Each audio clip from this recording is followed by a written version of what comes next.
Hallelujah. Hallelujah. Hallelujah. Krista chu choi boy nom ro se. Amen. Kum som ni panga set mai chal tang li le veng kor. Min shuai tu pathian chu fakin nom ro se. Amen. Tu ken se ga hian pathian min shuai na, pathian min om puihna. Lam tir na tur le kan siat veng na turin pa le fa pa le tharau thiang ni pathian engkim ti thia ming le ro puihna turin Jubilee monument chi long takin pathian mingin kalo honge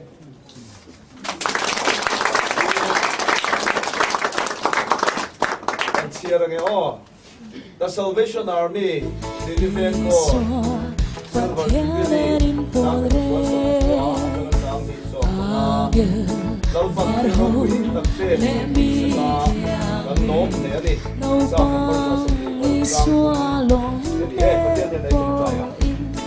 lim cột lao lô vì đàn ông chim chẳng môi ăn xa linh chi tới bari thu ăn chia hoa chi tin ngàn nôn na hallelujah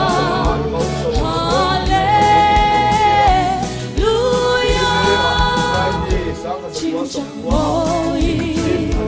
ăn xa linh chi tới bari thu ăn chia hoa chi tin ngàn nôn na hallelujah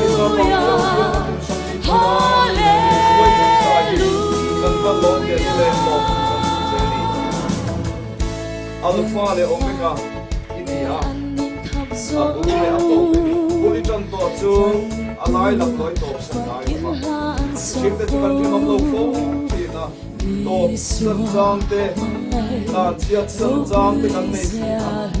ma se lo pa nam cha Alpha le Omega inah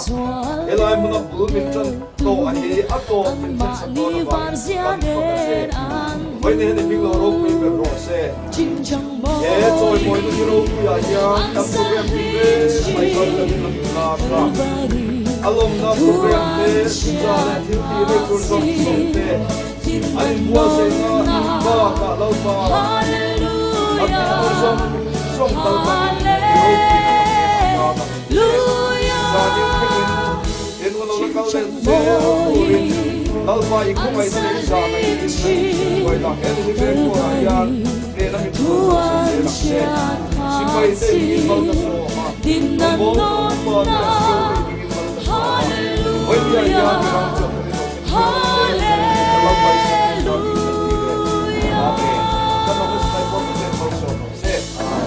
Remember pasyan in Mauso. Say, Amen.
khá cắn này vét lầu mấy thế á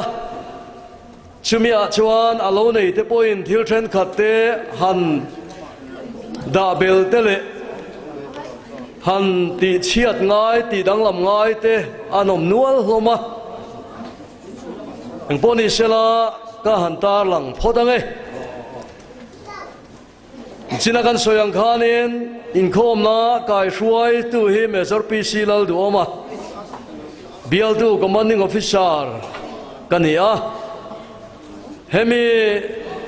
an thiar zo hian pathian nena ro puihna pe in kan au rualanga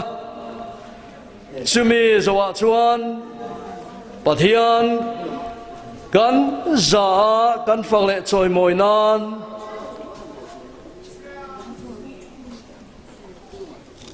olal pai mal som na hlu kan en kim chunga alang ti kha pathian fangle choi moinan kan sa anga kan khuang pu ten kha lo in ring sela chime zo chuan divisional commander pathian hela kan Jubilee Inkhawm te hlanna minei turin kan sak turin kan so manga chime zo le chuan pathian fakna hlan turin nula arlal machuani chan marikor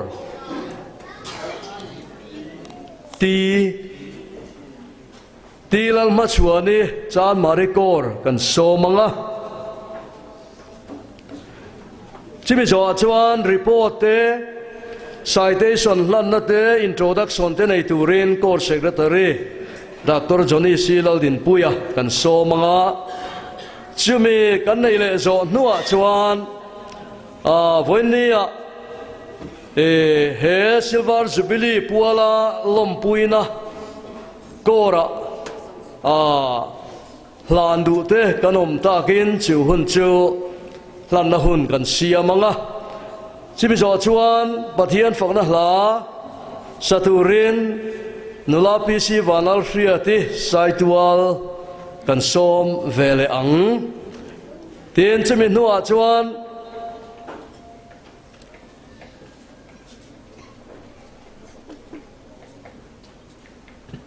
Jubilee khoir liliven torte kan so manga tin souvenir silver Jubilee souvenir tlang sar nale pathian thu cha soiturin Lieutenant Colonel Lalthanchhunga Secretary for Program TSQ kan som vele thungdon ani le engponi sela masaberin voinia he Jubilee lom tura local song te NGO IO atanga local te le ko ran sang atanga local te in voinia hian kan talanta kan khan kan puipa ber program secretary tenu pa tele laya officer kan divisional commander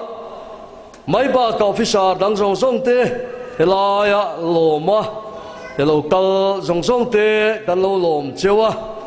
chibai kan lo bu cheu ni ti kha kan ta lang masale dua chuan kan sa in kan dinganga liliven kor silver Jubilee min hruai thleng tu lalpa chu fakin om ro se kan tianga hallelujah voi thum hi peng o kan zai lo ding ngule ring tokin hallelujah ti turan yang o liliven kor silver Jubilee min hruai thleng tu lalpa pathian chu fakin om ro se hallelujah hallelujah hallelujah kan lapu ten la kha lo la ngal mai sela tha nge chimi jong kan di si try to ring do nia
lalpa chungnung ber kan pathian min mangai tu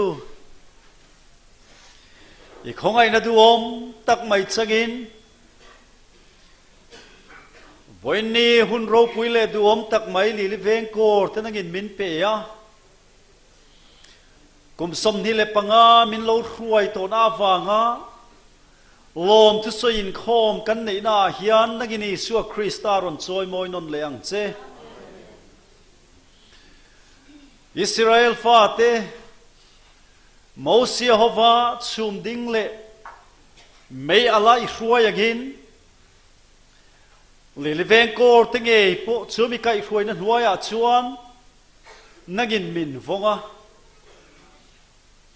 Joshua hova Jordan lui an kai nuwa kutsak tak ne na an saltan na le boy an tan na la ka changa I hruai chuan na riat reng na lungphun ton huna po hian ke ni li veng kor te imi kai khoi na ro pui kan chana wanga riat reng na Jubilee monument te min phun sakawang te khan he na lom thu kan soi ani mi chak kanom lova in do mi shat khu kheng kanom lo ma se Isua Krista rinna le Isua Krista min la choi moi sak sela wang hin hing kan fakai he na lom thu kan soi li veng kor ten hun lom le zel tu ra po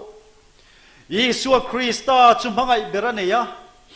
I tharau thial him kai khoi na nen ra du mal som na tharau bo chandam na ha tho na konga te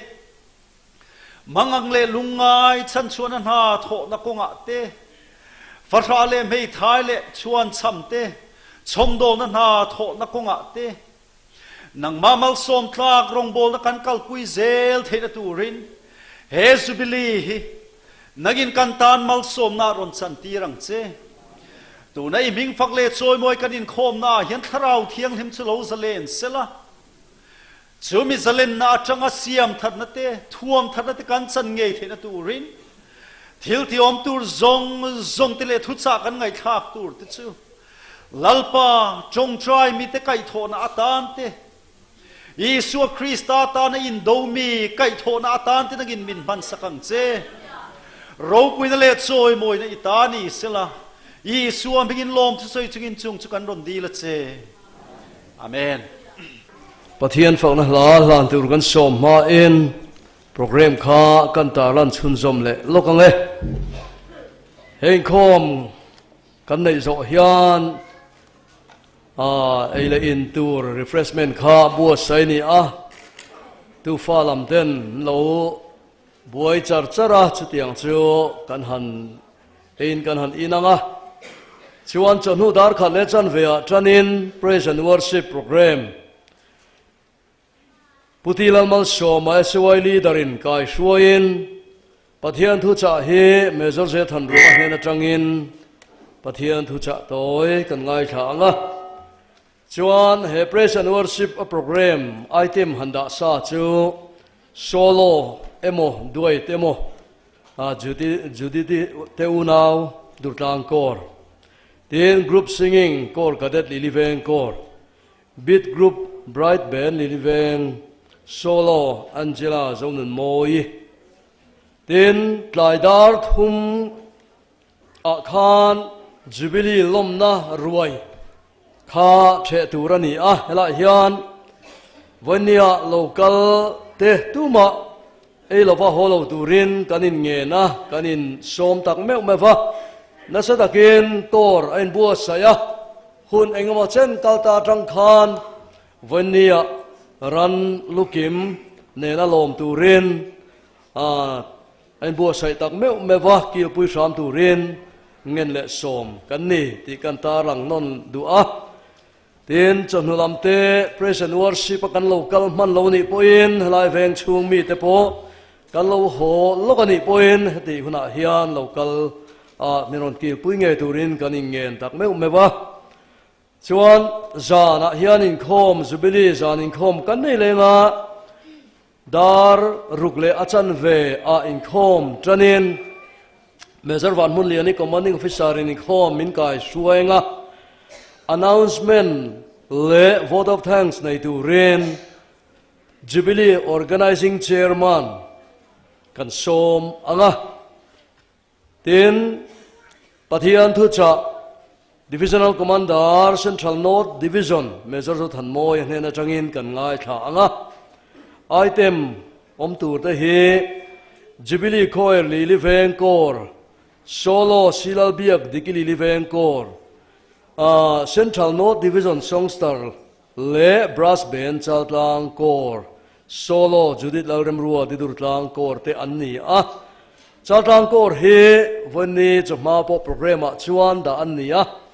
maro chu na chu poimo te avangin han vadar sar hun ten woni zan lama program hiron mang thei don ani tuna chuan pathian fakna hlan tu rin lal ma chu ani chan mari kor lo somila tha ange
Fine pathian mingin chipai kan buk du chewa tukina hian kalung te chia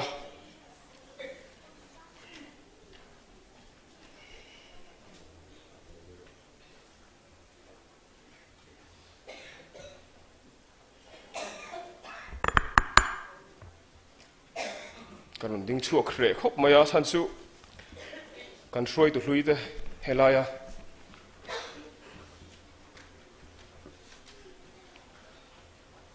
voin min hu tir thei tu ti mayang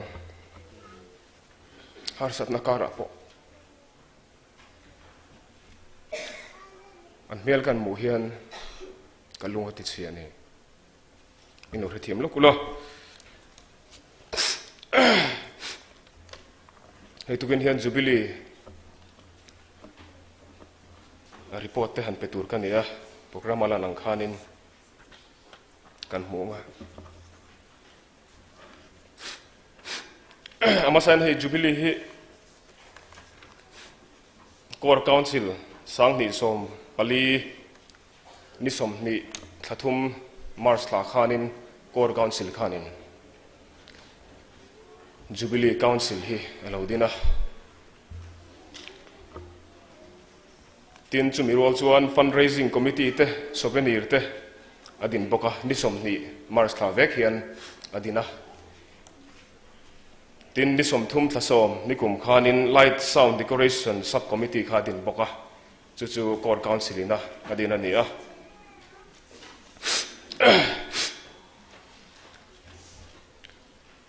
Silver Jubilee celebration committee noi hianin committee peng rang om vele a chunga chuanin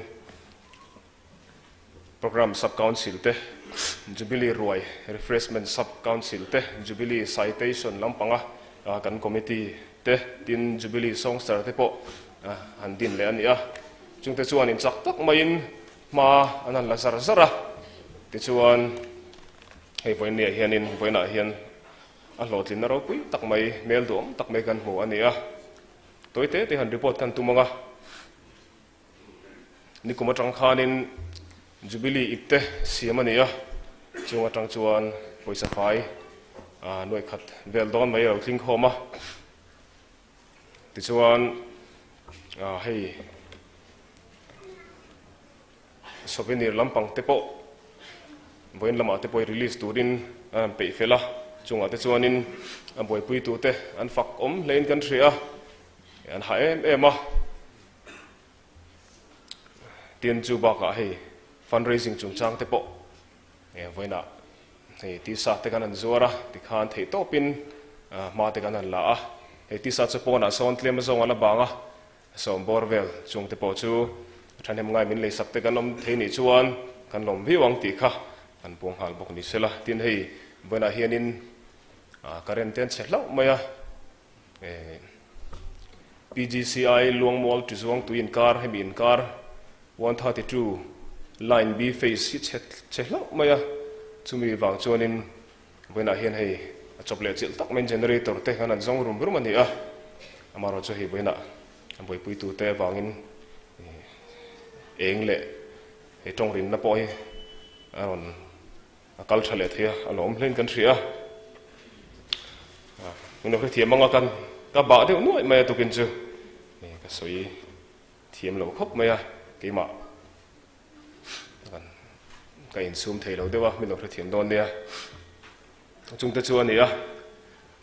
chân với na hiền soi ang khan in ram te po han buat sei ani bong te vok te ar te po tin saha te thlengin tui thlengin với na hiền in kan fatulam te an buat sei hei fatu hi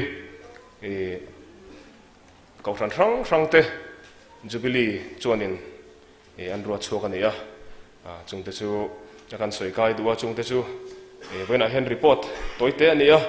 han soi vak kha arei dona chan chu citation hlan tur te kan nei awang te introduction te lom te alawang wang khanin ka soi vak lo mai anga hang te kha tun kuma timai la tun Jubilee atana kanim buat seina committee peng rang kan chiar chuat thei te chu ni sela ti chuan hei lom tu seina tur te po hi tukina hian an soi nga lenge mo chen chunga in ka hria zana khanin Jubilee secretary khan ran soi don thona in tukina kan soi lan du chu pulal dika 83 section ami te sonin cheng sanga min han pengot maya kan lom tak mewa kan be sei phang pa kan nia kan lom hle ni ti kha tukina hian ko than mi te ma kan sei duwa tin pupi man thak pu man ate o kan then om mai te hi kan rianga o an ni chung ko hianin cheng sang khat min ron pele boka ya kan valom em hang te kha tin Pu RC a puram chana hei kan unau presbyterian ko thana upa nin ko thran secretary nin he bena pomin lo tel pui theya an ni chung ko hianin gas cylinder bur khat min pe a erong bola tur chu langa man turin aro pui kan ti hleya kan lom tak mewa an ni pathum chunga khana bik takin tin pumana te phei hi chu engkim maya kan ko thran kan kor hianin kan ban an nia Inkhawm kan biak in bul mai oman ne wang hianin kan kut le ke der hi an ni ma zo kan ni ti te po kha tukin hian kan tar lang duwa he Jubilee tan po hian an tha le zungai to na ten seng na se em em ti kha kan suitel du bokani tin hei khotlang mi puite chunga point lom thu kan soi hei motor da na tur chung changa te po hianin phal takin imin lo man tira chung te chu kan lom hle a tin hei ko san sang te voina hianin min an tel pui thei te kan loma abik takin hei upa te kanan muwa ko san dangami te an unau te heng te hi kan lom na ti zual tu an dia min ran ngai poimo hi kan lom le ni ti kha voina kan soi du boka tin kemani bial la puitlang le chaltlang kor lamte lo tel te po kha kan lom le a tin hei item ron nei tur zong te chunga point lom thu kan soi du a tin abik taka som te local te po kha kan lom hle ni zana po khan soi hun tur chu om don tho mar chu tukina hian tukina lo tel te hi azan lama chuan enge moza chu tel lo te po kan om le theya chu wang chuan in lom thu han soi ngal te po kha thil tun lin kan ria kan soi ania tin helaya amin lom pui tur local zong te kan zawain pathian mingin lom thu kan soi tak mewani voina hen pathian fakin lim takin pathian choi moi la ti kha kan duwa tin hei MHCP chaltlang liliveng branch atagin cheng sang khat kan dong le boka kan lom le ani pathian mingin in chunga lom thu kan sei ni tukena hen citation hlan tur mi enge mozat kan neya mi som ni pariat kan neya rem ruat na heti hian Jubilee Council chuanin buat sei ni kan du dana chuan mi zong helaya ruai tu lo ni to zong te pe kha kan du dana ni amaro chu heng hi kan tlim tok le kan thei tok amin ngai sak amin pom sak kha kan duwa ama saber chau te kan pedona tukina hian voina hianin mi som ni le pariat an nia chung te chu kan chiaranga citation hlan na kha kan neanga chumi zo chu introduction te po kha kan nei le tura ngai la alan na min nei sak turin enge mozat ani avanga tamawang hianin kanin semzai tura ngai la kan DC kan som photanga ani hi kan choi moi do voina hian bulmin lo tran tu pui tu te ania hela hian ni sela wa ma hian ni sela platform ma hian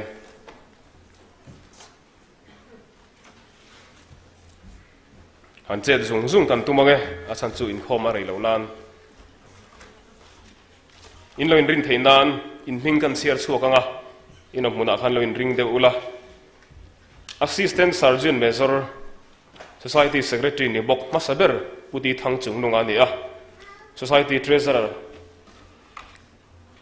anrem fel chuin kan chiar lokange pusi Vanlalhluna recruiting sergeant pulai bata quarter master pubiak liana color sergeant pusap chona ani kha senior lampang ania tin home leka secretary masaber pilal ngai omi ama saber ve kan ni ka chiar tu rahi assistant secretary pirwal singi treasurer PR deng lai welcome sergeant piro zingi visiting sergeant Pi Vanlalhzari singer sergeant Pi chiar pui thangi khan nia home liklam tin YP lama YPSM Pu RF Zauva YP treasurer nula silal nunlimi YPRS nula biakrin omi ania tin kor kadet lama Pu RF Zauva tin Pi Remi ni boka tichon missionary board lama secretary Pi tlang ming thangi treasurer Pi boy ming thangi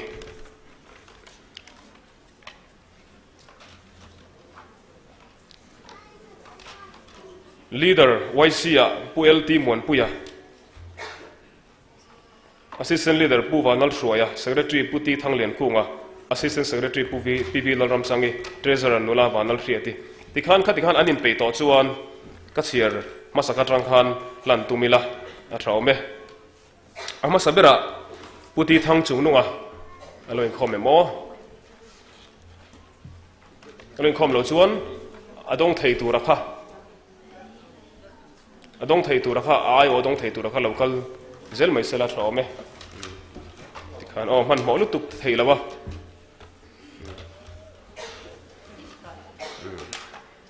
alo pe mai ro tikhan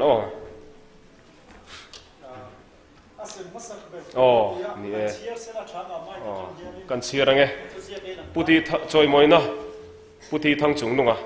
the Salvation Army Liliveng te society aganin dan tir kumsang khajogo somko senior local officer chanvo poimo tak I theina le thiamna manga ilo chelna zara kumsomni panga silver jubilee kan lo chuang kai hi kan lomin kan ngai hlu tak zatani tian tirnan he thuzia khi kan hlana che lalpa chuan thilro pui takte min ti saka kan lom hle ani sam za somni paruk chang thum anuai hian core secretary Dr. Johnny Siladin Puya le core surgeon major ST Lalthanchhunga ten minga chana ni voin February ni som pakhat sang ni som panga ti chuang ani kut khalo beng zelila alo mang panina hianin society treasurer Pu Vanlalhluna loading chuak le sela chumi zawa chun recruiting sergeant pulai bata chumi zawa quarter master Pu Biak liana tiang khan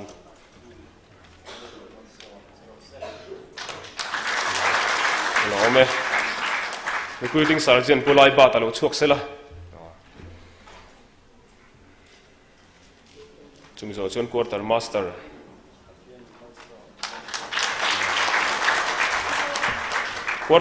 Pu Biak liana chuak sela ama local lopon ai odong thei tur kanam chuan local ni sela ron lak kep mai ro hemi zon color sergeant pusap chona chumi zo home league secretary tikhan home league lamas pusap chona color sergeant afanu na ron lak sak don ani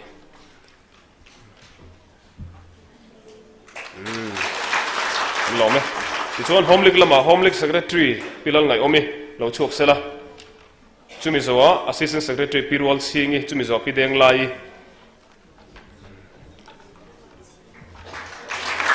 lome pirwal singi don sak thei kan memo pideng lai kha treasurer masabania randong pa han randon sak mai sela athawme hemi zo piro zingi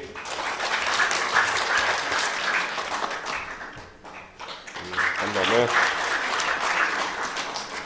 piro zingi lo chuak sela hemi zo pi Vanlalhlhunga visiting sergeant chumi zo pi chair pui thangi singer sergeant andome pi Vanlalhlhunga visiting sergeant don sak thei kan mem boba ta khan no don sak sela hemi zo pi chair pui thangi singer sergeant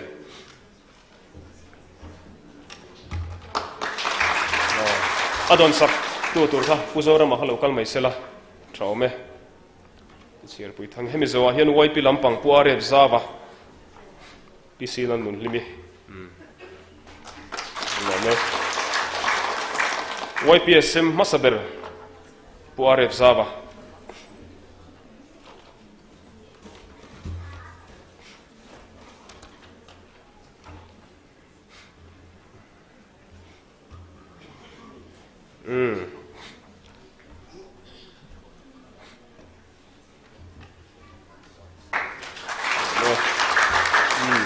Silan nun limi YP treasurer masaber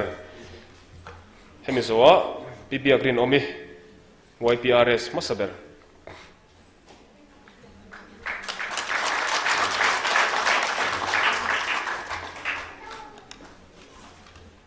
Biak In Hmun YP recruiting sergeant masaber anu naron don sakani Pi Remi Core Cadet Assistant Core Cadet Guardian kha aom chuan aom lo chon don sak thei kan no memo pulat ma chona khan lo don sak pilan naluna lan thlong emo pulat ma chona khan lo don sak mai ro se Pilal Remi hi me tuna missionary board pitlang ming thangi secretary masaber lo chuak sela hemi zo pi boy ming thangi treasurer masaber lo ding chuak box sela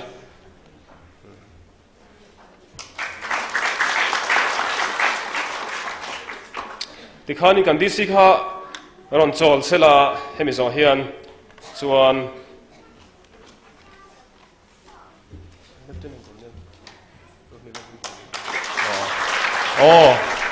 kan lo me kan DC puzo than moi kan lo me tuna lieutenant colonel lamhing tha kan som ve thuanga ngalming liana ka ti sol zi mai ino kha thiamula YC aron lan YC trainer aron lan ve don ani YC leader masaber puel team wan puya lo chuak sela alo mo me chimi zo pu Vanlalhlhunga assistant leader masaber Pu Vanlalhlhunga assistant leader masaber a train nun secretary puti thanglen kunga am lo chona fanu so ta so local local le alo mo me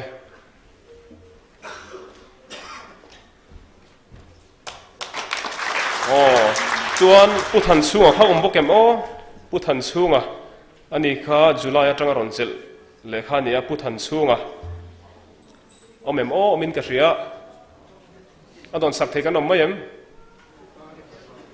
chumi ma chuan local make line midang lo puang PV Lalthanchhunga assistant secretary masaber kha local sela assistant secretary masaber PV Lalthanchhunga hemi zo nula Vanlalhlhunga CT treasurer masaber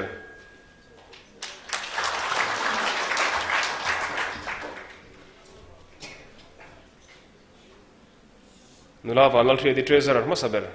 puthan chunga te khanom thei donem local me kan yo me puthan chunga hemi zo hian society honna min nei saktu commissioner lol ngai omi kan TC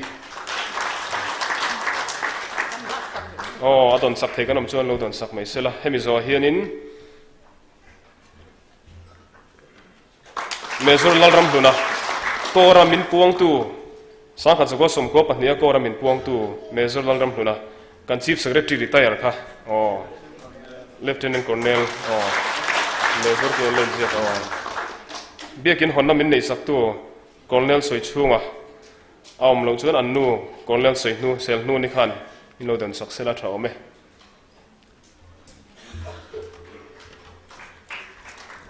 tin anamune Major Thanruma'n ani hi society minindan puitu ania ani hi kan ngai luem bikani he huna hian le zwalin bial to CO ani bokani masaber ani bokani ato bera chuan kan kora tanga officer kan nei masak ber le kohran dan thiang lima in nei masaber Major ti Vanlalhlhunga ka lo somang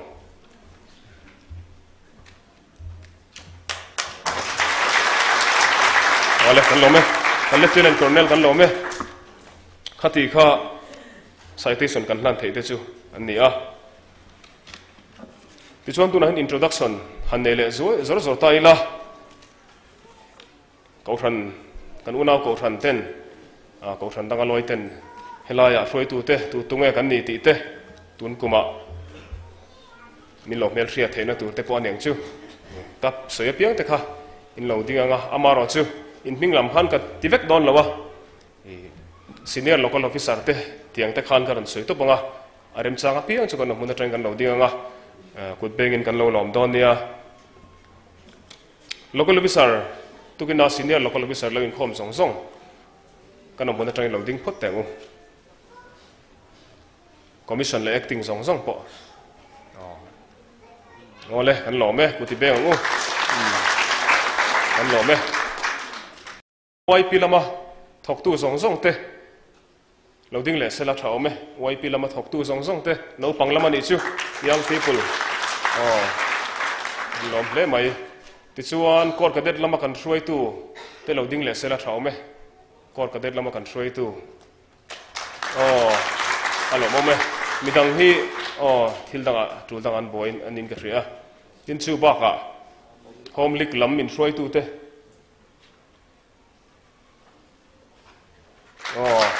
alo mo me chuan LOM lama min throi tu te lo ding le sela alo mo ple mai tin prayer ministry lo min throi tu te hin om lo ding thei kan om prayer ministry an ni hian mun kuma indin thar kan ni a prayer ministry hi men's fellowship lam kan la ko lo mo an ni khan om ding le sela throi tu te so lama du san dinga alo om hle mai se woi lam han puang leila han puang han ti la lo ding le sela se woi lam throi tu te kan omem le kan dar sar dewa in hnuai lama te le hei tukina karen an om lawa thalai beran boi ngai hlom sia pavalai lam pang te nen an boi dewa in hnuai lama te hang te kha ni sela tin tukina hianin missionary boat kha kan ti mai le kha lo ding le sela van trave missionary boat kha alo mo me an ni na ang khan kan an puang man lawa asan chu huna rei deu don avangin kan puang lo tukina hianin ti mai te po engi mo chen chu lom te po mai thei chung te chu kan throi tu dang ten anon la puang tu ra ngai la tukin hian helaya lo Inkhawm zong te abik takin upa te rong bol tu te helaya inon ngai poimo hi kan lom hle ni ti kha ka soi thei ni sela he Jubilee hianin hei akor lama tang tak chuan kan ding tam don lawa ke ma deuh chu hi don tukina hian akor lama tang ding hi chuwang chuanin kan soi du chu he Jubilee hian in pum khanna thar min Pi C ti hi karil rom ania khotlang hei upa te an local nak ka ko rang upa te malak tu hria patam em he li veng kora hian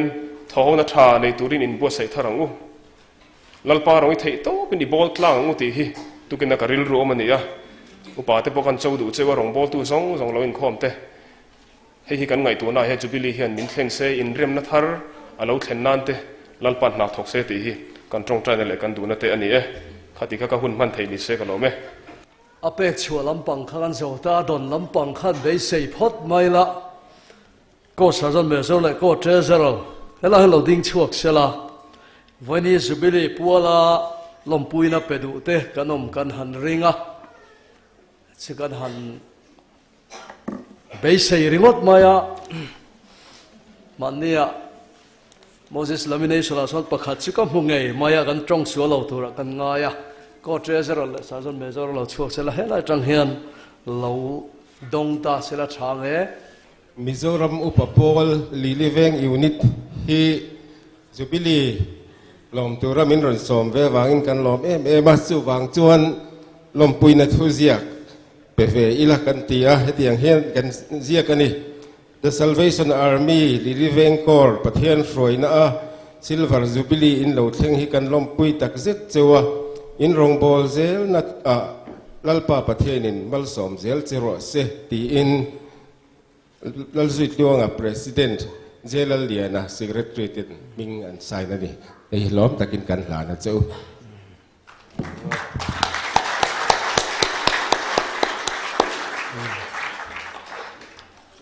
lom chuan ka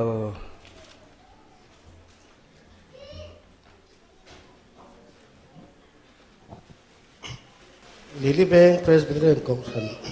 Silver Jubilee lompuina Salvation Army Liliveng Kor Silver Jubilee pathian suaina in lo thleng le pathian ne na lom thu soina hun ro pui in bo sai thei hi kan lom pui tak zet chu ni kumsom ni panga chunga pathian mal som na in don zong songa wangin lalpa chu fakenom sela hun lo lo mu zel tura pathian ram lo zau zel theinan pathian man ron zel turin du sakna kan hlana cheu lalpa chuan ti pung deuh deuh cheu ro se langma ni lein fa te nen lalpa mal som dong tu inni upa ram chana secretary upa Lalthanchhunga chairman Nilibeng president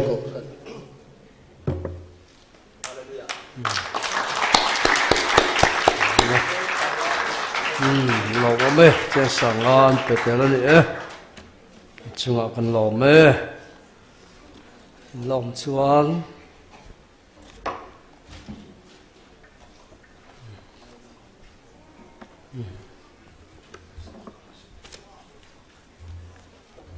he ta yang kan ding trong lok ka diwa wangin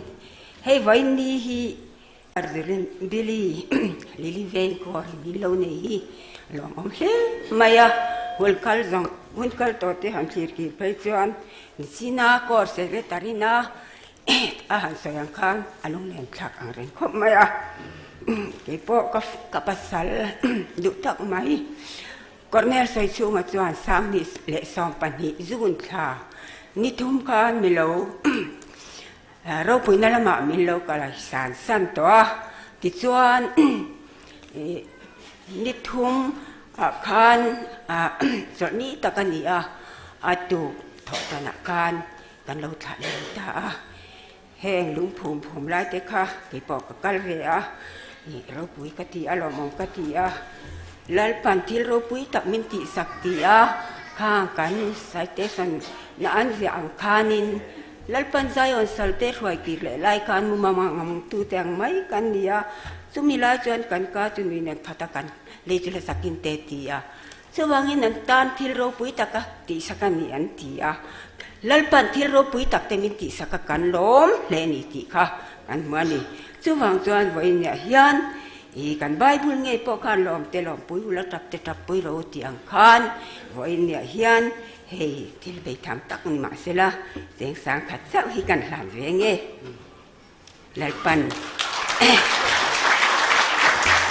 lalpan li ko tharin mal som ro se thleng te kan tong le nge hei voi in du le kalula voi nia hian ke som na kan mu mai hi i ka phulo hleng ka sia a ni zan kan ko secretary local program le som na kha thil ko pina oma kan mu phut mai kharo pui ka tia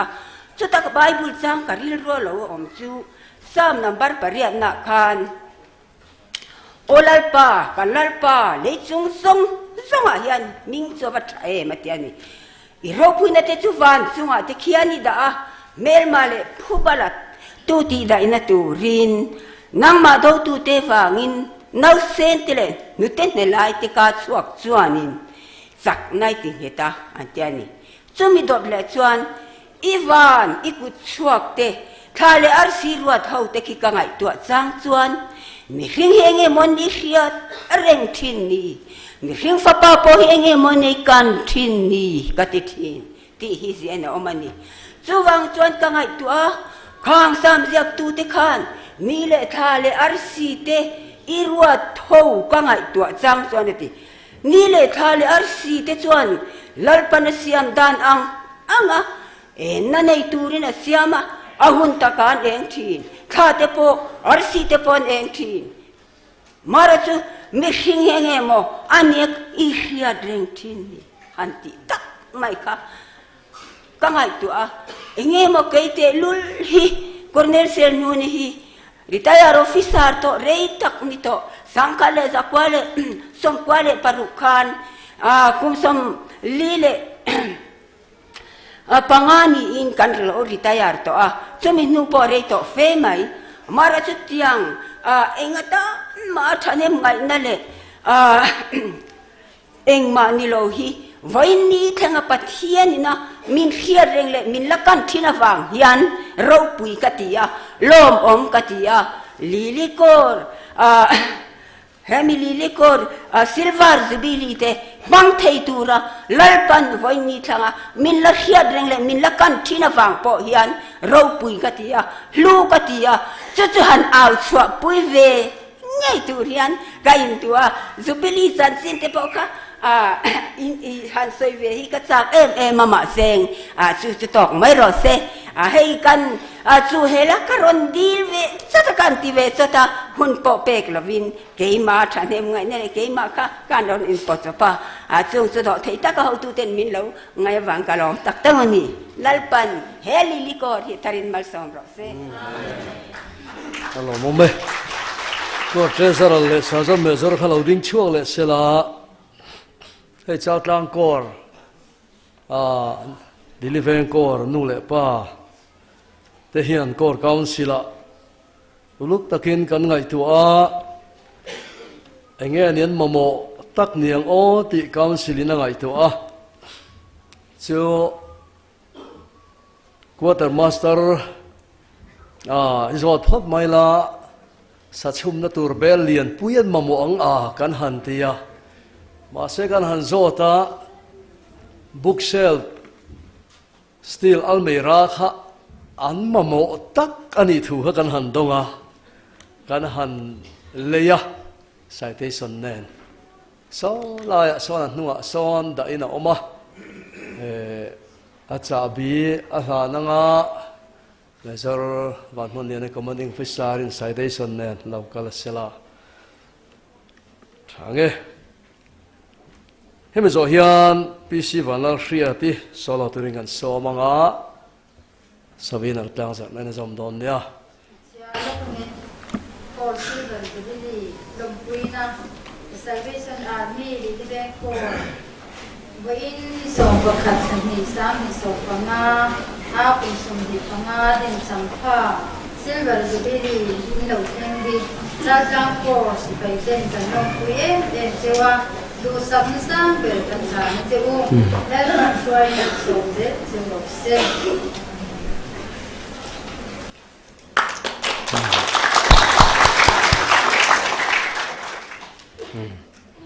hello ome nom to lawani ang chimo P.C. Vanlalhluna CT pathian fakna hla hlan turin tuna lo som nga mai la thange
gone through a thing.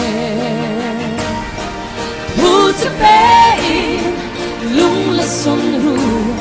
la zer lo swak ro. Kan puanna tuam sungin, alo swak ta. Helula kalpiru, di dam marita, adam anung leto.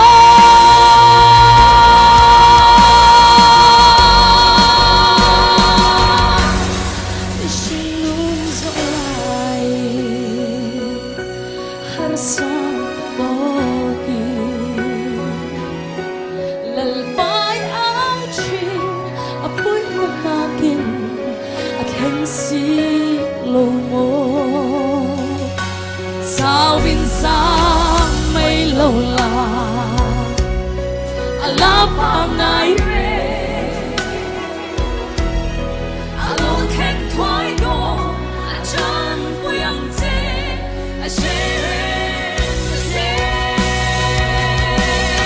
Dili alyang da, big say na, apo say apo.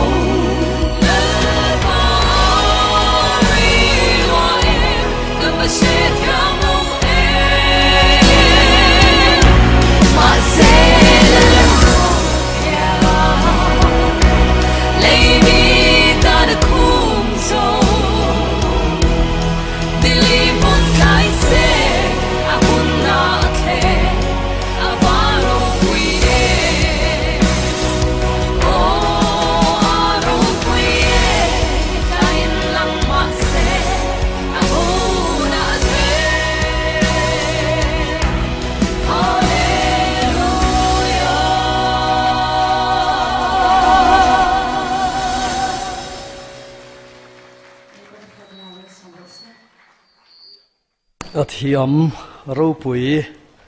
abak om chiang lo P.C. Vanlalhluna CT kan lo me iming bula P.C. da po khan om zianai kringe hey program si da hian lang chia lawa kan program committee ten min hau em lawang chu sawifiahna tlang zar ani zo nuwa hian hu han soi du kha kanom nual ka ringa maro chu tamaro chu kan hongam lawanga helai tang hian kan tiang ani bor tang hian pakhat kan han honganga chon hei kan officer le local officer helai bor tang hian pakhat hongila chon helai bor tang hian pakhat minute nga ain selo sela voinia silver jubilee alo khan hian abultran tu te atang po in soi tur le soi cha kan ngang ti kan ringa chung pathum te bak chutuma lo ding lo tur ro chon kanin nge na zan lama soina hun la om don thoni ti kha ria ila ole tula chuan souvenir tang zar na Traffic Colonel Mingliana Program Secretary minne sakdonanga la hian aron din ma in souvenir committee lama changa tongkam ni khat han soi du nei le han kai suai tur kan somanga tlang zarani lai khan committee member te loading turin kanin ngen bok don ani poni sela tlang zar tu chu souvenir lam suai tu conduct tu khan ni daron so mai don ne tu nga loading don Masain Silver Jubilee Souvenir Sub Council mingin in Zauva chibai ka buk chawa soitura tam hle meya amai ro chu hun lak hek vak kha kanin thlasuna wangin kan soitur na yang tepo kan soi kim thei don lova khalai khan hriat thiam na kan handil masa ni kum sang ni som pali April ni som hnia core council neya Silver Jubilee kan lo thlen don ta ka chon souvenir bot sai ni se ti in core council in rela hei hi SAY te uta dani mai se ti in anin an relangin kumkalta a thalai councilin chairman turte le secretary turte le tilai subcommittee a member turate ruat chu ania theiang tokin ma kan han la ngal char chara kan kuta te atla ka tangin mairo chu in buat sai na hi chu ti te vuta kalchak pui vut vut thei ani lova kumin kumsang ni som panga chunga thil thleng le section sang sanga hruai tu te an ni na len chan vo te le thalak te nem kai angai awangin thil tam tak kumsang ni som panga chuan kai phota ngai tu tel ngai kha awma wangin du thu samin in buat sai na hi achak lutuk thei lova tin kan Jubilee hi kuman thar chawa kan thleng chho ngal mai bawk si ne chop le chil de urum ruma kumin kumtir lama buat sai chho te an ngaya khalai kha kan soilang tel ve shim shimani kan in buat sai na kong hi athui khopa soivek sen ani lova khatilai chana khan kan du to kanga lom thu soina tur tam tak kan neya chung te po chu abu chunga hiana theyang ang te kan han soilanga amma ero chu abu chunga kan zelan tel lo chau kan soilanga pi boy ming thangi te chung ko le pu zorama kan quarter master te chung ko chunga lom thu kan han soidu ani chung ko hi kan ti boy ema tleivar ten kan boy puya he kan souvenir boy hi chutiang kara chuan do thei takin anin engtiklai po in min lo welcome em renga an chunga lom thu kan han soi ni khang zong kha kan soi thei tok ni mai sela ni chuan he souvenir hi tilai hen bu som pali karon kenga hei hi he kan puitlin theina turata na i mi poimo te thuziak min zia saktu te le article min zia saktu le thucha min zia saktu te leitir kha kan ngai ngam lo de hlekani chulai chu voinia hian anni hi han present ve ngal kha kan diwa chulai chu kan soilang tel ve ni chuan kan souvenir sub committee kan member tilai hmuna lo king tura kan ruata kha local ta sela chuan kan colonel kan lieutenant colonel lo somang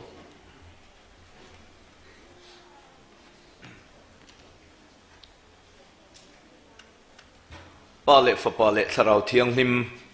pathian engkim ti the ming ro puina tu le achira piang ten mal som nan don na turin lili veng kor Central North Division the Salvation Army Silver Jubilee souvenir chu pathian ro puina lom takin ka tlang sare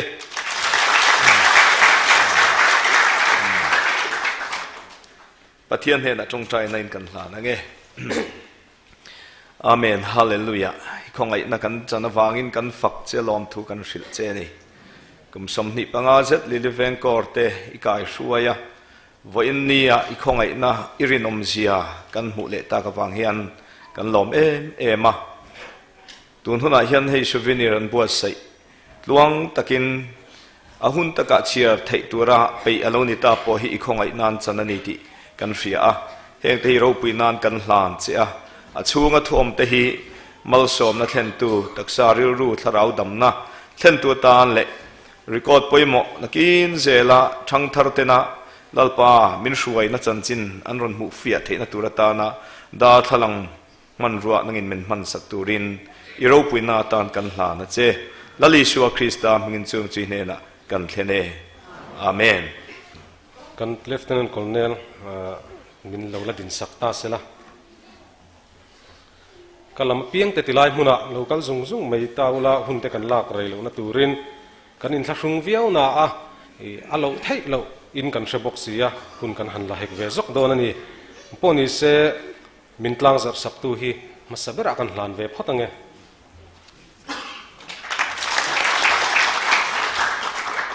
kalam piang te lo kalanga tilai hmuna anin min lo hlan sak zel don nia kan territorial commander commissioner lal ngai omi lo lak sak thai kan om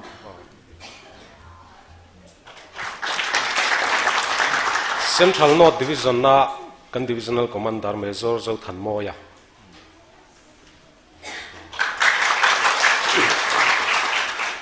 major Dr. J Thanruma'n hei hi kan CO Hmasa nia thak Veng Society kan indan min indan tir tu ani Major P.C. lal duoma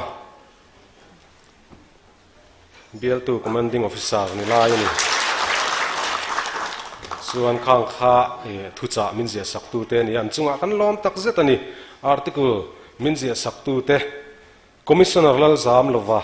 ani hi kan IS ani a te kha chuan ron lak sak mai sera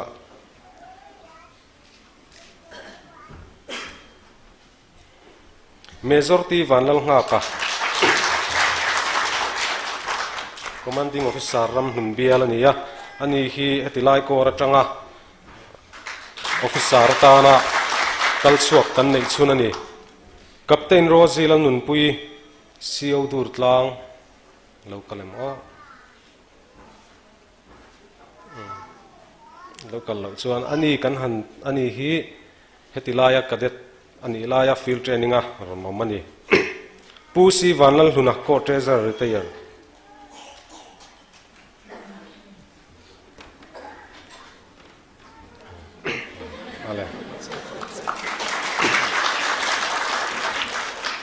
Pu Lalthanchhunga recruiting sergeant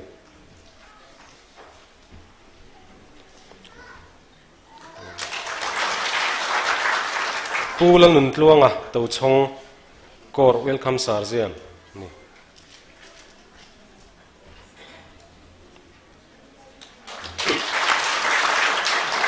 Langwal HT Lalthanchhunga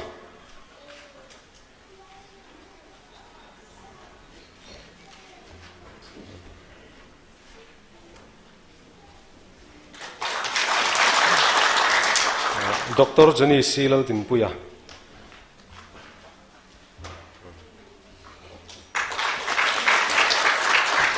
Pu P.C. nun sanga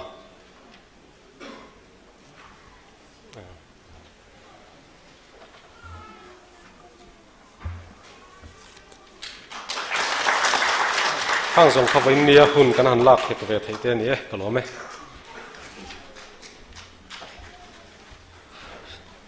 Seminar committee te chunga kan lome tuna chuan thu toy soi turin helai section atang hian randing du nong chu kan som te tungai lo ding ang ngema tong kam ni khate Vene hian Salvation Army Lilibeng Korten Silver Jubilee in Loma lom da puina tura som na kan mukhan ko thana kan puanga kan lom laya ko ran mi te po tam theng ber tel turin kan in du saka kan in siat tirani Vene ni ro pui tak theng thei tura pathian suai na le puina in chana wang hian kan lom tak seta chu tiang diesel tur chuan du sakna kan hlan bok cheu ni kan lome sai ta rang hian running tour pakhat nam chuan ole Hallelujah alo mom le me kalom na em mai chu li veng area chunga ko rang roi tu te melan mui kalom tak zet maya in lut sak le in du sak ne hlan bokani tian khiat hi ro pui katia anin dan tir khan kum som ni panga chu clear phak rual ani lo ala le mai fahra takin tlem tenin anin dang khania kading lawang katia sal tlang ko rina book sel kan present focus yo win nang hlan te atia thil hi thei ngil thei lo hi lo mang lo ka ha ka thei ngil tlat mai chu van athalo done min ka ria amaro chu heng kan ko randa kan upa te rong bol to poimo tak tak melan mu henan din lo khachu adik don lova sol ni le aron Inkhawm le dingil soir ngotilan khele to bokom silovati kha ka ngai to ha chu van ka lo dinga Presbyterian ko khan upa sap to na darlon ko remi chuanin Salvation Army la thatak mai phua chu tu gena hen kan unaw te ko khan danga tangin Baptist te Pres te UPC te poniang chu kan mu hianin karil ruwa kha Presbyterian ko khan upa ina la phua ka thinlunga lo lu ta Kisen zara unaw lungdu mun tin le ram tinami te lalpan min ruai khoma wana mingi fakang u nang ni spai zong te u lalpa chu fakru mi zong panama chu fakin choi moro se khovel buai na tui phone ma se lal spai rual kanin khome adu piang lo ka ro in tan hunau me antia mi zong in fakin choi moro se ti chu adigreng na chukin mun khada om thei mi lo me amar tu kina hian du sak tu ko rante มุนครั้งจังโลกัลเตอินเมลหันหมู่ยันอวัตมวนสักเตลูเลนเฮลิลิเวนกอริอินโลจงใจปุยที่นี่ติเตหันเทียดขาอารมณ์ตักเจตาจูวันเวนโลกัลกหันดังอาจังรลมปุยตุเตซงเลอินกหันเตปะเทียนมัลสอมรสเซยังกันช้างเล็ดดูนี่กลมเลไหมให้มิโลละเวเรงะกุมสมนี่เลปังกัลตาterritorial headquarters ai oha kokhan puya hlang kai tu ceremony rong khoi tu kani kha in lo la revereng maya kalom hle mai min thei lo wa lom thu ka khil chu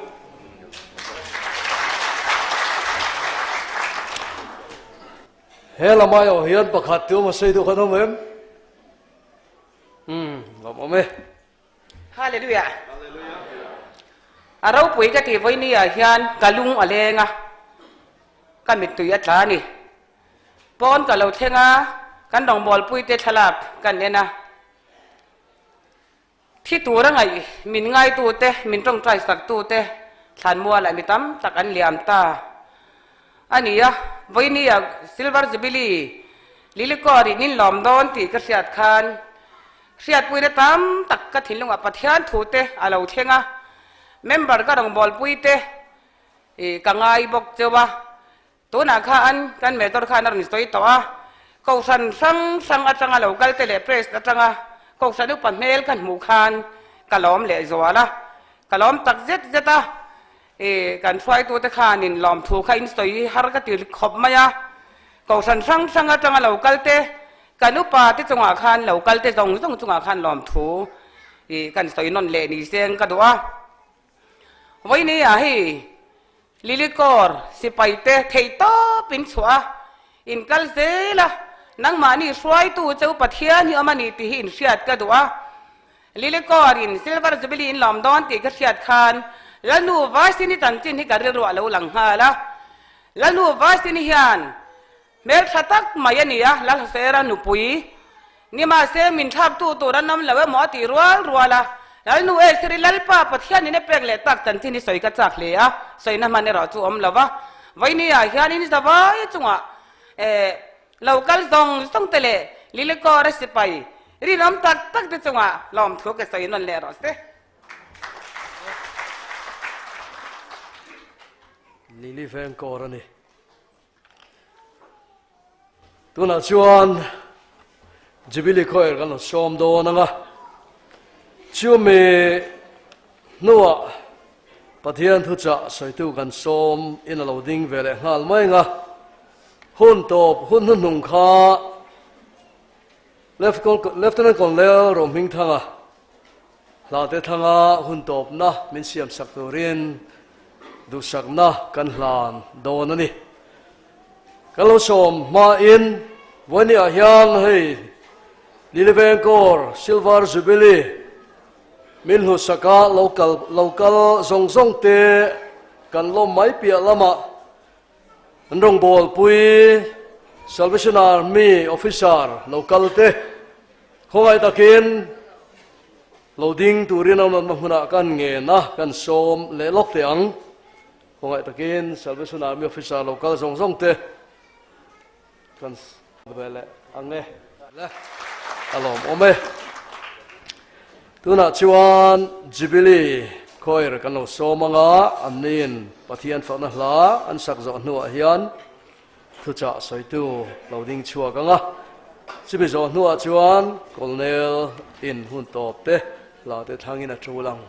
หุ่นตบรังเสียไม่โดนเนี่ย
veng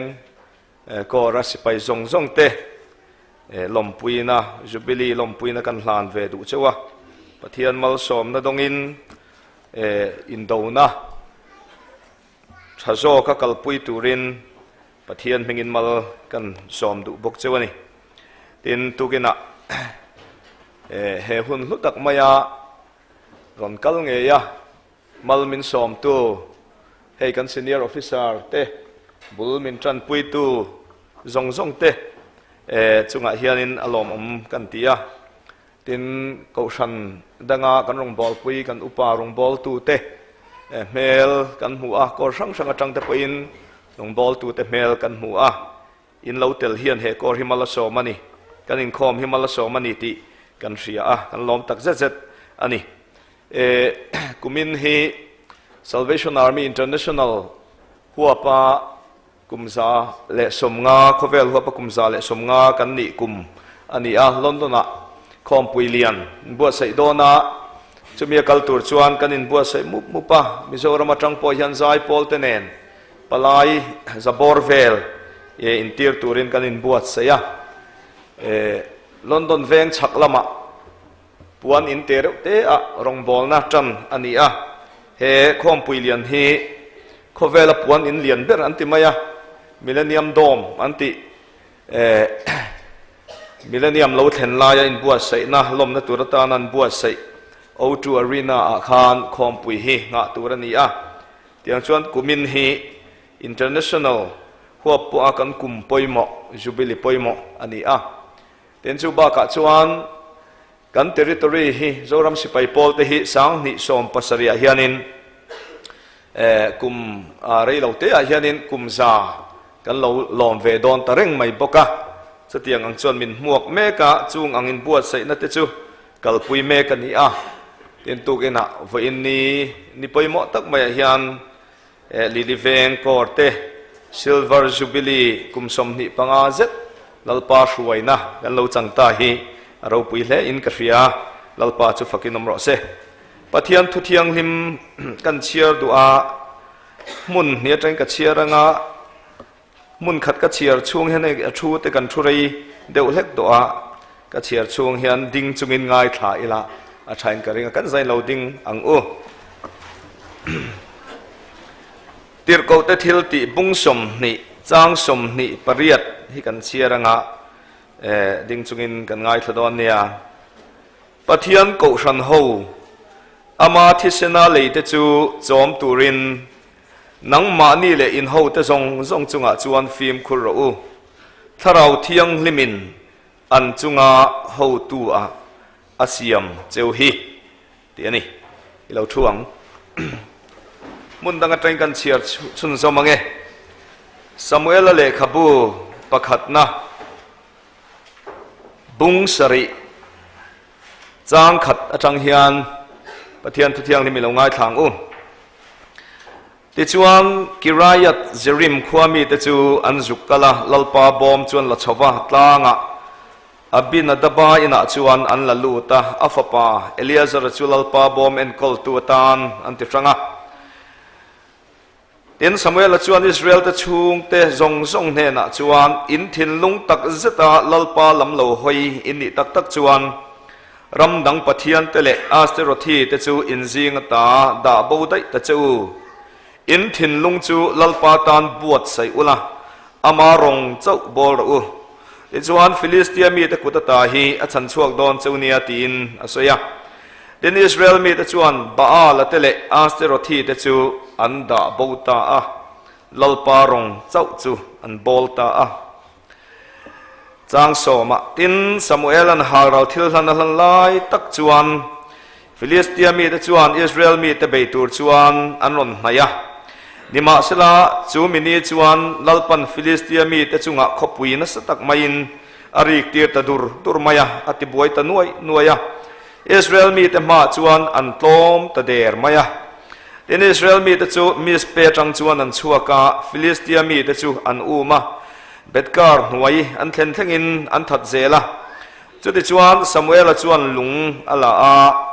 mispe le sen in kara chuan aphuna hei le chen hi lalpan min puyani ti in aminga chuan Ebenezer avua hei le chen hi lalpan min puyani ti in aminga chuan Ebenezer avua lalpan athu thiang lim malmin som sakro se kan zin chuak deuh rem maya tun laia hian pathian tharawin zoram atuama har tharna lo thleng turin ko shante kan thira kel kanga tele mun sang sanga ko san sang sanga lari hup hup lo ma sela pathian tharau thiang limin na athok meka thim thua mi te kan tia hun khir te ni thalo te an soya chati lai chuan ama ta na in honga lalpa du zong ti tura thinlung in hong te ta na pathian na tho lo theng tur hi tun lai hian in ain kau thua min ka ria voinia hian lalpa rong chau bol turin Israel fa te khan an thu thung an lakir le a lalpa rong chau bol turin an in tiam thar le a ne na lungphum Ebenezer hele chen hilalpan min shuai ni ti kha alo thleng thei ni achang chuan ring tu te hian ti kop thei hian kan hrekhopa ti kop po hi kan ti kop na sakhop maya ma se arong kan bol pathian hian ti kop a theilo ke ni chuan ti kop thei le hian shemaila pathian zok pathian nung zok a hian ti kop adu lo kai sara thil te le pathian thil te cho pol adu lo chu wang tak chuan ya pathian rong chau bor u chau ti la hi apoi mo em ni tin pathian rong chau bol tur chuan pai da bo nei ngai pathian ne na kan lo cho pol thin te kan da bo zel lo chuan pathian rong chau a bol thei lo kum sang ni kan lo lu don na ka hria reng chu dor pui presbyterian ko thana khan pastor conference kan neya officer te pastor role te kan kal khoma kum sang ni a rong bol na dan tur kha kan zero hawani ka khami tum khan sam kamala sanat soi ka hria reng thin chu apong takhian ring tu ten lalpa kan nol don lo te lalpa ka du lo chatin ring tu te hian apong takin lalpa kan nol don lo ma se keima nia khovel thil tam lutuk kan thin lunga khovel thil tam lutuk hian kan mui te na kan du reng mo kan ti lai hian lalpa ka du che kan ti reng lai hian keima nia khovel thil tam lutuk hian pathian zo hi alo nol dei don ani te chu wang chuan tu ki na hian pathian rong chau bolang cheu ba la le a sero thi te chu da bo te ang cheu khovel thil kan da bo zel na hian pathian rong chau bol na lo lang thi alpa chu fakin nam ro se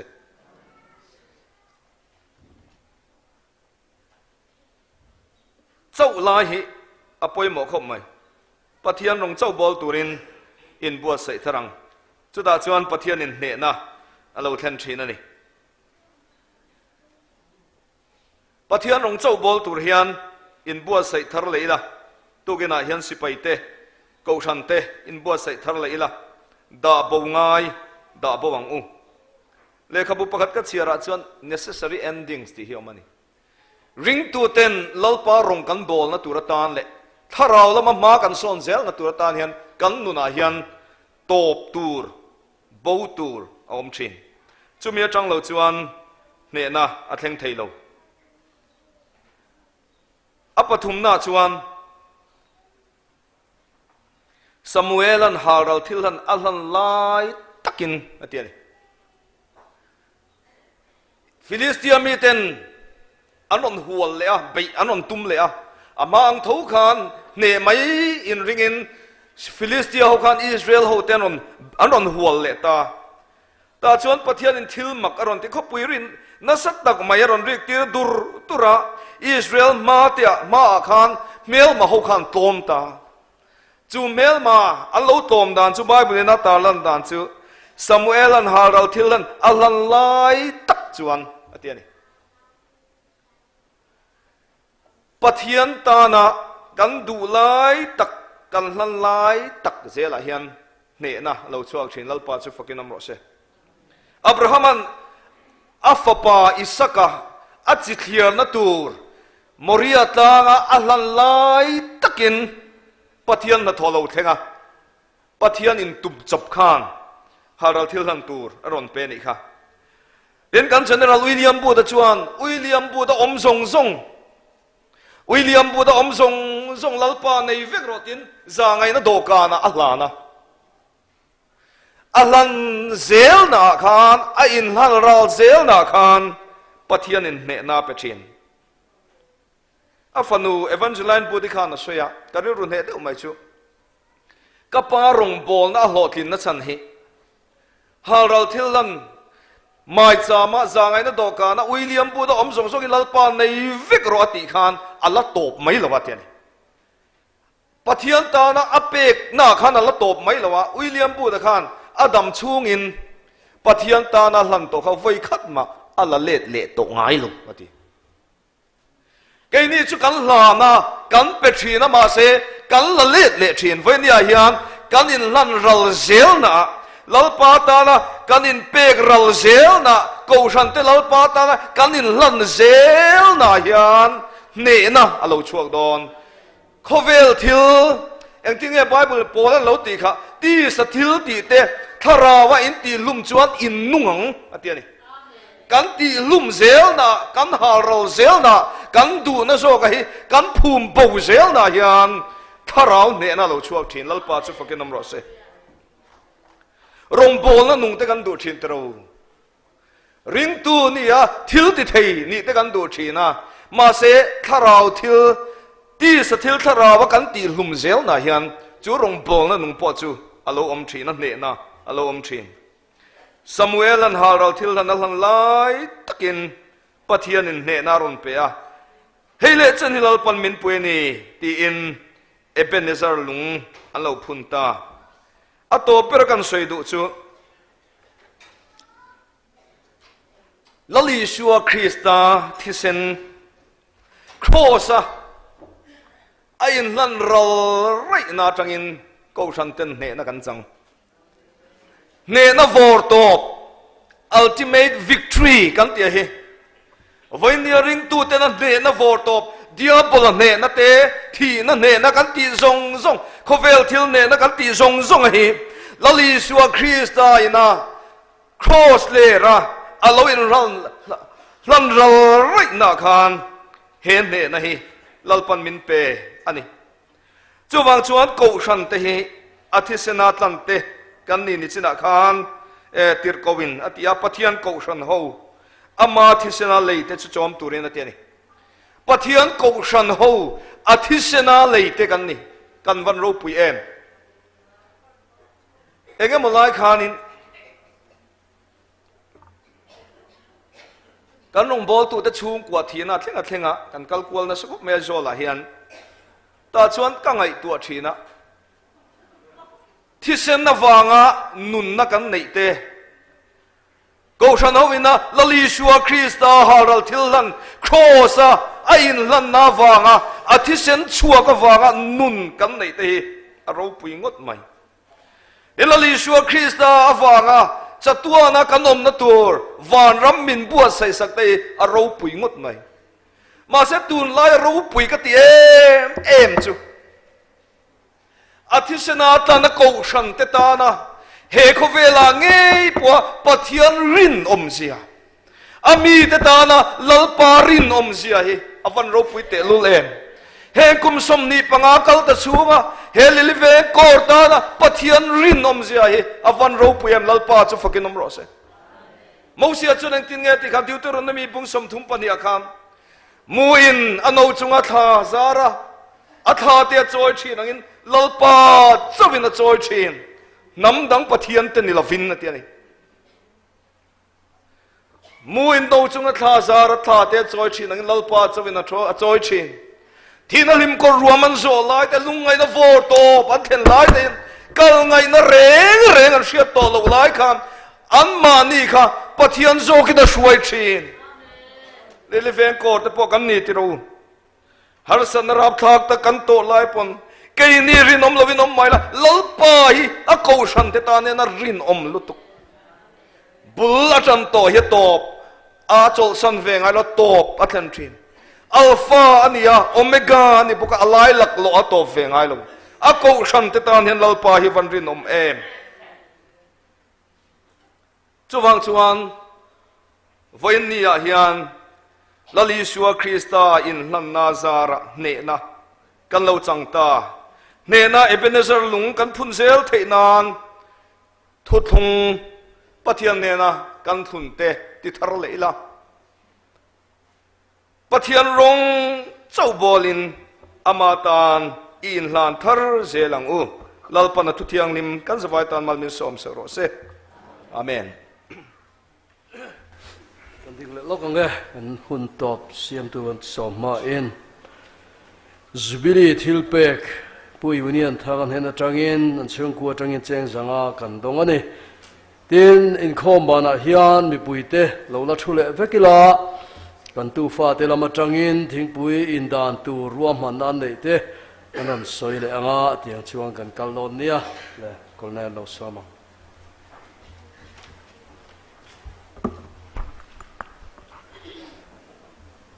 Pathian Paulin Pathian neina kan thung ai thak ta kan khan in lan na hun kan mang Macedon ani hey mun zau tak kan neia ki mayang kan Biak In huang tok zerin kum som ni le panga lalpan min suai thleng ta chu wangin kan ngai thak ta kan khan William Butan ama om dong song anun kum Ui,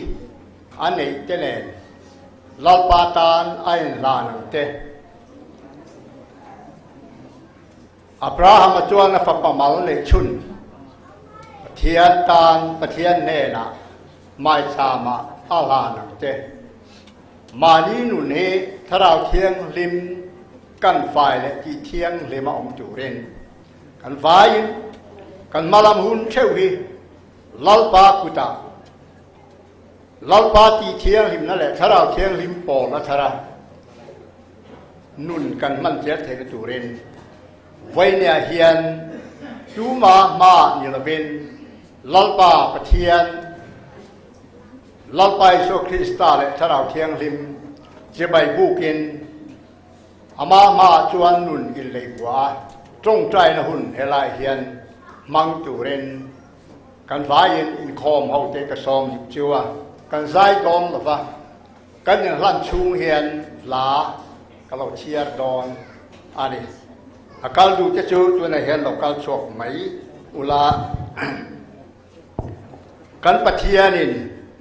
min suai zel thin chu riain kalom kathil ti zong katia piang ama putin min suai zel thin Achang changin kalungain Achang changin kalolom thin Lau omale Lau lava Ama putin min suai zer thin Thileng po kachunga thleng se Phun oi lavin kaloloman Lungoi takin kaom se lang Ama putin min suai zel thin Khove la thil ka ti so in ka sual te po ngai dam ni in ka thi don in ka hau la phang Jordan luya min suai kayang min suai zel thin min suai zel thin Ama putin min suai zel thin Azui tu fel tak ni ka du Ama putin min suai zel thin kan pathian min suai zel thin chu rian kalom ka thil ti zong ka ti apiang ama putin min suai zel thin amen hallelujah achang in kalungain achang in kalolom thin lo ma le lo om lo va Ama putin min suai zel thin Thileng po kachunga thleng se Hunoi la vin kalolo bang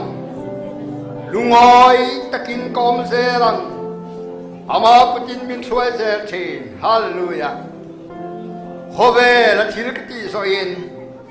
กสวลเตโปไงดำนี่เองกะทีโดนินกะลาวละบังจอร์แดนลุยามินช่วยกายังมินช่วยเจอทีฮาเลลูยามินช่วยเจอทีอามาปุตินมินช่วยเจอทีอาซุยตูเฟลตักนี่กะดูอามาปุตินมินช่วยเจอทีลอปาฟักินอมรเซลอปากุจักตะกะหวยนั่นแหละถ้าเราเคียงริมโปนั่นแหละหวยนั่นหลงจวนกันมาหุ่นโซรามินหุ่นทิมกันมาชนตูรีกันกัลกายตอนลงอุณาวเตวมิโซเนน่ะลอปามิตามตักเนน่ะไอ้พวงชัวกะแหงหุ่นเราแข็งตูรีกันอินรารินเทนตูเรนเครียดดีนะมินเปอันนี้ลอปากูจะอมมีเจลอปามีเทียริมเลยลอปามีเฟลตลอดจูเฮทีนทิมทัวนี้เราเข่งจูราเฮียนรวยกายกันนี่ดองเราอุณาวจูจูจวนพวงจัดจูวางทินลุงเทียงเลยมันนุนเทียงเลยมาลอปาหวยในเองอาจวนกันนุนเฮจูนาเฮียนกันยินลันเทียงลิมอภัยมตักเสตันีลอปันอินทราวเนนะทูสอยเซโรเซถูกำนี้ขัดทางสวยโปกจากเหลปาเสกันหุ่นอะไรตัวปะเทียนฝักนาหลาสาปะเทียนจอยมอยหุ่นหงมันนี่กันดูว่ากันควงเรียนปุ๋ยใหม่ค่ะถ้าเทคจวนเฮลายสร้างไอ้หัวร้อนโฉอุละดิ้งจุงอินฟรอเซทุลวินอเตโซขัดดูเทียมด่านด้านกี่เซลามตัวละเซปะขาลายะจงเรียนโปกหุงสนอุละกันหุ่นในเทซาวเทอังเบลลามนานอินเซียมเจนอาดูลังอินตกส่วนลังไงเว้นกันตกส่วนลังอ่ะเว้นนี่ปะเทียนจอยมวยนั่นนี่อันนี้เว้นนี่ยังอาลัดปากันจอยมวยลงจวนเองจีกังเงินจวงอ่ะจู่ๆกระดิ่งรวมด่านจู่นี่บุรมาอ่ะเกจู่นี่ริมกันยามินเสียอินกระเสียจู่บางเงินปะเทียนปักนั่นแหละปะเทียนจอยมวยนายถ้าสอกเคเป๊กเทกันในเราแรงกันนู่นน่ะเฮียนจู่บางเงินดูนกันหุ่นหัวเฮียนลัดป่ากันจอยมวยโดนกันมิวสิเซียนจะขานอัฐิส่งขัจุติรีอุละยิ่งใครเทียบครบมาอ่ะกังหาหันกังหาสักตูเฮจังอาเลส่งปังอานะอักกิริตักที่เดียวใส่ช่วยขานมีน่าลักสักอุละอีชัวมาไงนั่นแหละชัดนั่นแหละจางไงได้ประกังบ้านเรามีเองแหละมัลสมและกันตานะบัวใส่ยังเทียนี่เมื่อหายที่ดิ้งอินกันสางอ่ะกันสังสอนลัดป่าเนี่ยนะมัลสมเนนกันคอมและกันสีร้อนอีก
ฮาเลลูยาลัลปาจูนุงเบรกันฝักเลยเจ้วันนี้เฮียนกันเนนะยมที่กันเสียลัลปาอาจารย์จวนกันลุงไอทีนะจางจวนลัลปาสักขากจะกันตียอาจารย์จวนกันมังกันจับบกเชนมาเซลัลปาเมเลนจูจะจวนส่วนนั้นร้องไงระวังอินวันนี้เฮียนกันเนนะลัลปาเมลจุมินมุติระบายลมถูกันสวยฮัลลัลปามิงจะฟักินอมเซโรเซเฮลิเวงสัลวสนามิโกเตฮิลัลปา